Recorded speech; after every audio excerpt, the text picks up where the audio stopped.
అబ్బబ్బబ్బే, అదేం కాదు బావగారు.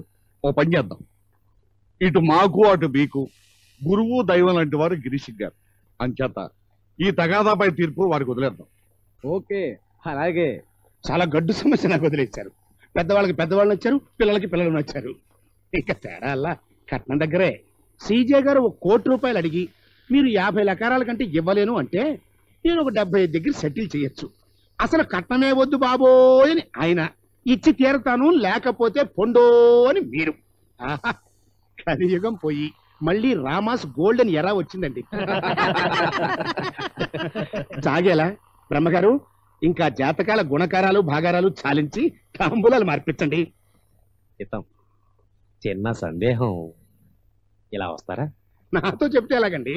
అదేదో అందరికీ తెలిసేలాగా అడగండి, చెప్పండి. ఇది పెళ్లి, మరోటి కాదు.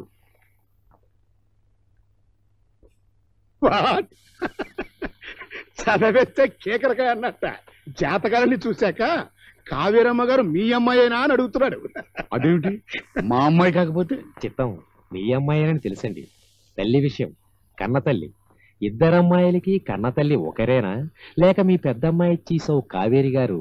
ఓ అడ్డా, మా కావేరి పెద్దావిడ సంతానం. ఆవిడ పోయారు. ఇప్పుడు ఆ సంగతి ఎలా? అదేనండి నా గొడవ. ఎందుకంటే ఇక్కడ కనబడే దోషం ఈ తల్లిగారి బిడ్డలో లేదండి. దోషం ఏమిటయ్యా? సరిగ్గా చెప్పాడు. దోషం అంటే పెద్ద దోషం ఏమీ కాదు గానండి. 7వ ఇంట శనేశ్వరుడు జన్మలగ్నంలో గురువుని, వివాహ లగ్నంలో చంద్రుణ్ణి చాలా కసిగా ఎర్రగా చూస్తున్నాడండి. చూస్తే మరేం లేదు, అసలు పెళ్లికి ముందు దోష పరిహారార్థం వధువును ఓ చెట్టుకిచ్చి చిన్న లాంఛన పెళ్లి చేస్తాం. నిమిషం పని చెట్టు భగ్గున మండి బూడిదైపోతుంది. ఆ తరువాత తిరుగులేదు, హాయిగా. షడప్, దొంక తిరుగుడు మని సూటిగా చెప్పు. చిత్తం పచ్చిగా చెప్పడం నా ధర్మం. అమ్మాయి గారికి పెళ్ళైన 10 రోజుల్లోగా భర్త మరణిస్తాడు, మరణగడ్డం. అందువల్ల ముందరో చెట్టుకో మేకపోతుకో ఇచ్చి కట్టబెడతారు. ఆ చెట్టును కొట్టేస్తారు, లేదా మేకని చంపేస్తారు. ఇహ దోషాలుండవు. బ్రహ్మగారు, శుభం పలకమంటే ఇదేం దరిద్ర కొట్టు మాటలయ్యా. వారిజాక్షులందు వైవాహికములందు వంకవచ్చు నగము పొందదదిప అని శుక్రనీతి. అబద్ధాలనే ఒక పెళ్లి జరపంటే. అయ్యా, నా యజమానులు తమరు కారు, సీజే ప్రభువులు. తరతరాలుగా మా కుటుంబం వారికి సేవ చేస్తోంది. ఈవేళ ఇది దాచి వారికి ద్రోహం చేయలేను. అయినా ఉపాయం కూడా చెప్పానుగా. సారీ డాడీ, ఈ సంబంధం మాకొద్దు. రాజా గారు, చలో క్షమించండి. ఆగండి, ఇది ధర్మం కాదు. పెద్దమ్మాయికి దోషం ఉందని చిన్నమ్మాయికి శిక్ష వేస్తేలా? మా చిన్నమ్మాయికి మీ చిన్నబ్బాయికి చేసేచ్చుగా. వదిలి గారు, పెద్దమ్మాయికి పెళ్లి చేయకుండా చిన్నమ్మాయికి పెళ్లి చేయడం మీకు అవసరమేమో కానీ మాకు సాధ్యం కాదు. ఇష్టం లేదు. పెళ్ళంటే 100 ఏళ్ల బతుకు. మీరు పదండి. ఓ మై గాడ్, సీజ గారు, అయ్యా! నా దేవుడు, నా గొంతు కోసం వదలు, నా గొప్ప ముంచావు. ఛీ, దరిద్రం.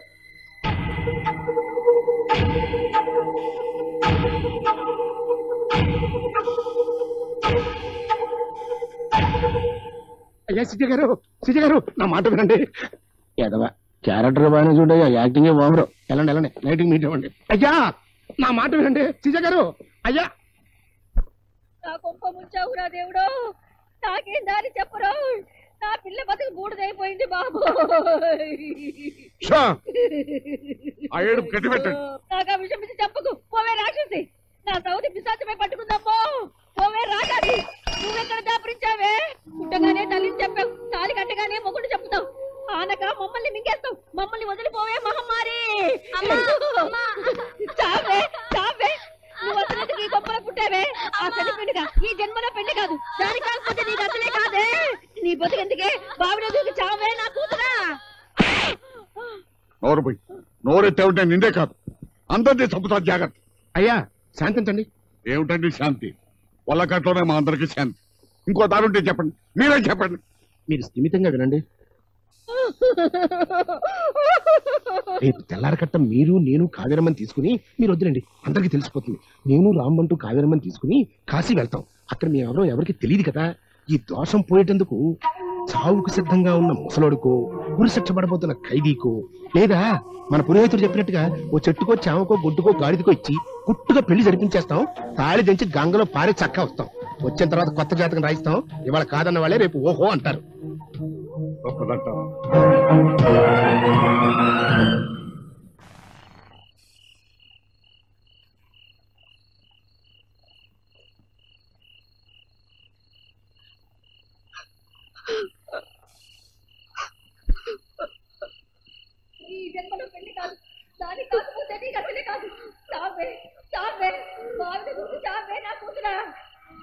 నేను రాంబంటూ కావేరమ్మని తీసుకుని కాశీ వెళ్తాం.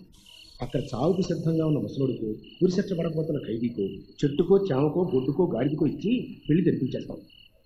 తప్పదంటారు.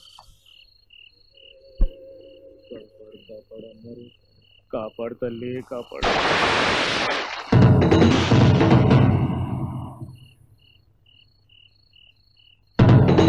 అమ్మాయి గారు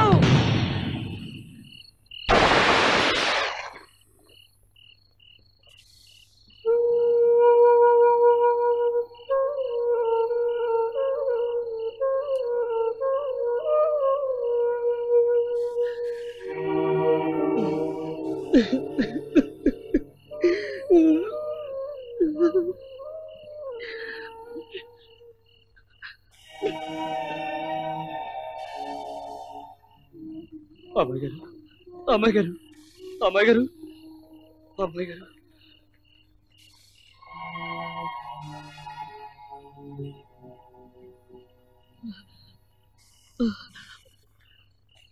లేకండి లేకండి.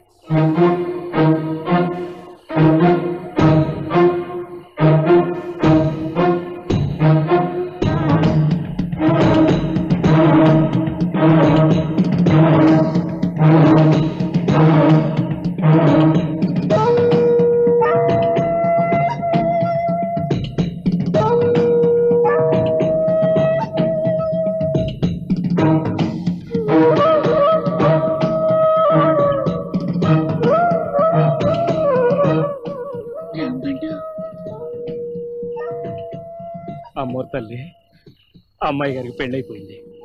నువ్వే సాక్షి, నీ పసుపు కుంకాలే సాక్షి. అమ్మాయి గారి పేడ పోవాలి కదా, పోయింది. ఇక నన్ను చంపి. అమ్మాయి గారు పేడ పోయింది. తల్లి, అమ్మాయి గారికి నీ పెనువిటంత మంచి పెనువిటి నంపించు. నన్ను చంపి. ఆగాదు, ఒక్క నిమిషం. అయ్యగారికి చెప్పొస్తాను. ఆరి పాదాల మీద పడగానే చంపి.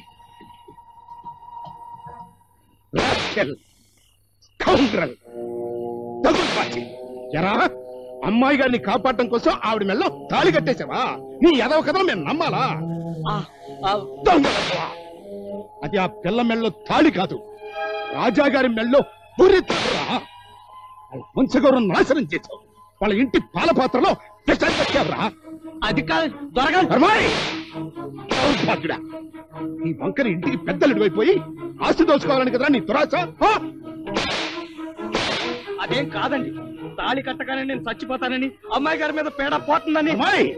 కుట్ర, పెద్ద కుట్ర. తాళి గడితే తిరిగి ఉండదని నీకు తెలుసు, ఇంకెవరు చేసుకోరని నీకు తెలుసు. పాడు పని చేశాక వారి చిన్నమ్మాయిని ఎవరు చేసుకుంటారా?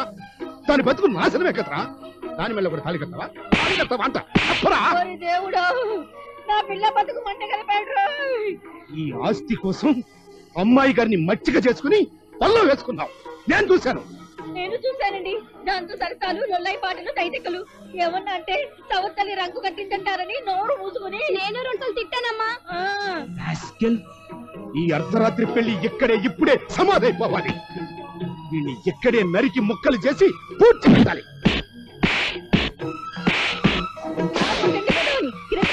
తగలబెట్టండి. తాళి కట్టిన మగాడికి మరణగండం. 10 రోజుల్లో చచ్చిపోతాడు. కట్టగానే తల్లిని చంపింది, తాళి కట్టగానే మొగుడు చంపుతుంది.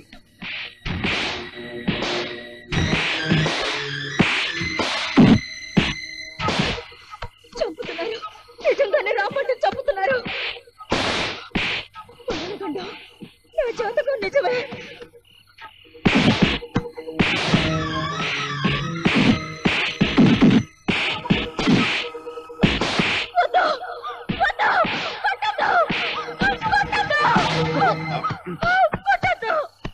అమ్మో అమ్మో, నాకు తాళి కట్టండి నాన్న.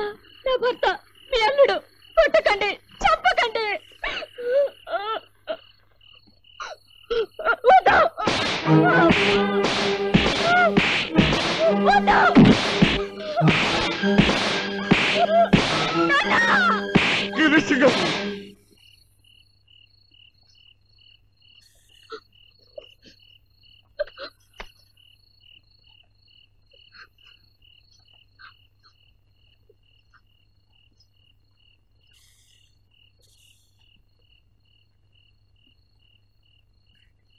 నన్ను కాశీకి పంపించి చచ్చిన శవానికో గొడ్డుకో ఇచ్చి పెళ్లి చేయడానికి సిద్ధపడ్డారు మీరు.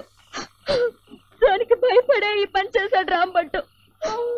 తాను చచ్చినా సరే నేను బతకాలనే తాళి కట్టాడు. చావుకి సిద్ధపడ్డాడు కాబట్టి మీరెన్ని దెబ్బలు కొట్టినా భరించాడు. తిరగబడలేదు. అతను చెయ్యెత్తితే పద.